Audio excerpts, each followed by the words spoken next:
Hello guys. So 'Adivi Sesh' గారి 'dacoit' movie teaser release అయింది. నిన్న మార్నింగ్ తెలుగులో అండ్ ఈవినింగ్ హిందీలో రిలీజ్ చేశారు. అండ్ 'అడవిశేష్' గారు తెలుగు అండ్ హిందీ టీజర్స్ రెండు డిఫరెంట్ గా ఉంటాయని ప్రెస్ మీట్ లో చెప్పారు. బట్ డిఫరెన్స్ ఏం లేదు, మొత్తం సేమ్ ఉంది.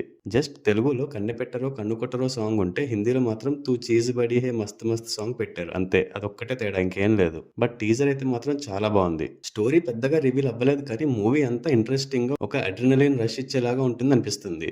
నాకు ఒకటే డౌట్ ఏంటంటే మూవీ ట్యాగ్ లైన్ ఇదొక ప్రేమ కథ అని పెట్టారు, కానీ టీజర్ లో ఎక్కడ నాకు ఆ ప్రేమ కథ కనపడలేదు. మొత్తం అంతా కూడా చేజింగ్లు, ఫైటింగ్లు, దొంగతనాలు ఇవే ఉన్నాయి. మేబీ నెక్స్ట్ రిలీజ్ అవబోయే టీజర్లు ఏమైనా చూపిస్తారేమో చూడాలి. కానీ శేష్ గారి స్టోరీ కాబట్టి నాకైతే గట్టి నమ్మకం ఉంది. ఆయన రాసే స్టోరీస్ అన్ని కూడా చాలా బాగుంటాయి. అండ్ మీరు చూస్తే ప్రతి మూవీలో కూడా సమ్ యూనిక్ కాన్సెప్ట్ లాంటిది ఉంటుంది. And he makes people think about it. And ఇంకా చాలా టైం తీసుకొని మరి వస్తున్నారు కాబట్టి గట్టిగానే ప్లాన్ చేస్తుంటారు అనుకుంటున్నా. మృణాల్ ఠాకూర్ కూడా చాలా రోజుల తర్వాత మళ్ళీ తెలుగు మూవీ చేస్తున్నారు. అండ్ తనది కూడా మంచి ఇంట్రెస్టింగ్ క్యారెక్టర్ లాగా కనిపిస్తుంది. ఇంకా అనురాగ్ కశ్యప్ గారు విలన్ గా చేస్తున్నారు. చూడాలి మరి ఆయన క్యారెక్టర్ ఎలా ఉంటుందో. అండ్ టీజర్ మొత్తం వినిపించిన 'కన్నెపెట్టరో' సాంగ్ కి మూవీలో అనురాగ్ కశ్యప్ గారి క్యారెక్టర్ కి సంబంధం ఉంటుందంట. ఆల్సో ప్రకాష్ రాజ్ గారు, సునీల్ గారు, అతుల్ కుల్కర్ణి గారు ఇలా మంచి కాస్టింగ్ అయితే ఉంది. అండ్ టీజర్ చూస్తుంటే major part of the movie ఈ హాస్పిటల్ లోనే జరుగుతుంది అనిపిస్తుంది. ఎందుకంటే టీజర్ లో మోస్ట్ ఆఫ్ ది షాట్స్ ఈ హాస్పిటల్ సరౌండింగ్స్ లోనే ఉంటాయి. సో హీరో ఒక దొంగ, అలాంటి దొంగకి హీరోయిన్ ఎలా పడింది?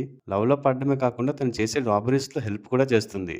మేబీ ఇలా వాళ్ళు ఎస్కేప్ అవుతూ ఉండగా ఒకసారి పోలీసులకి దొరికిపోతే హీరోయిన్ పట్టించేసి హీరోయిన్ ఎస్కేప్ అయిపోతుంది అనుకుంటా. అండ్ అందుకే జైలు నుంచి రిలీజ్ అయిన తర్వాత తన మీద రివెంజ్ తీర్చుకోవడానికి హీరో వస్తాడు. ఇది నా ఎజంప్షన్ మాత్రమే, ఆ టీజర్ చూస్తుంటే అలా అనిపిస్తుంది నాకు. సో ఒక్కటే నమ్మకం ఏంటంటే శేష్ గారి స్టోరీ, అంతే. అండ్ మూవీ March 19th కి రిలీజ్ అవుతుంది అలాంగ్ విత్ యష్ గారి టాక్సిక్. అండ్ ఆల్సో బాలీవుడ్ నుంచి దురంధర్ 2 కూడా సేమ్ డేట్ కే వస్తుంది, కానీ అది పోస్ట్ పోన్ అవుతుందని వింటున్నా. ఏమో మరి చూద్దాం. అలాగే అడవిశేష్ గారి ఇంకో మూవీ గూడిచారి 2 అయితే మేలో రావట్లేదని శేష్ గారి కన్ఫర్మ్ చేశారు. డెకాయిట్ ఉగాది పండగకి వస్తున్నట్టే గూడిచారి కూడా ఇంకో పండగకి వస్తుంది అని చెప్పారు. సో ఉగాది తర్వాత మనకి కొంచెం పెద్ద ఫెస్టివల్ అంటే Vinayaka Chavithi. So August or September లో వచ్చే ఛాన్సెస్ ఉన్నాయి. సో ఈ టీజర్ మీకు ఎలా అనిపించిందో కమెంట్స్ లో చెప్పండి. అలాగే మన ఛానల్ ని సబ్స్క్రైబ్ చేసుకొని పెట్టుకోండి. అండ్ ఈ వీడియో మీకు నచ్చినట్టయితే లైక్ చేసి మీ ఫ్రెండ్స్ అండ్ ఫ్యామిలీ మెంబర్స్ కి షేర్ చేయండి. Also follow us on Facebook and Instagram. Thanks for watching. See in the next video. Audios.